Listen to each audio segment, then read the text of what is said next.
এই ব্যাগটি চীন থেকে আনা হলেও স্থানীয়ভাবেও তৈরি করা যায়। প্রশিক্ষণ দিলে চাষিরাও উৎপাদন করতে পারবে বিশেষ এই ব্যাগগুলো। মোড়কবন্দি আমগুলো বেড়ে উঠবে স্বাভাবিক আকারেই, বরং কোনো কোনো ক্ষেত্রে বড় হবে আরও বেশি। এতে আরও বেশি লাভবান হবেন কৃষক। কেবল পোকা নয়, ঝড় থেকেও আমকে রক্ষা করবে এই বিশেষ ব্যাগ। পাকা আমের মধ্যে যে পোকা থাকে, এটা আমের একটা বড় সমস্যা।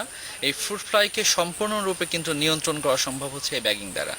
এবং এটা কাগজের ব্যাগ, বৃষ্টিতে এটা ভিজবে না এবং ফ্রুট ফ্লাই মানে মাছি পোকা এর কাছেই যেতে পারবে না। আমের রংটা সুন্দর হবে এবং আমের সাইজ ভালো হবে। এই পোকা মারতে গাছে বাঁধা হচ্ছে বিশেষ ধরনের ফাঁদ। প্লাস্টিকের কৌটায় হলুদ রং দিয়ে এই ফাঁদে আকৃষ্ট হয়ে পোকা ঢুকবে, কিন্তু সেগুলোর আর বের হওয়ার সুযোগ থাকবে না। অনেক পোকায় ক্ষতি করে।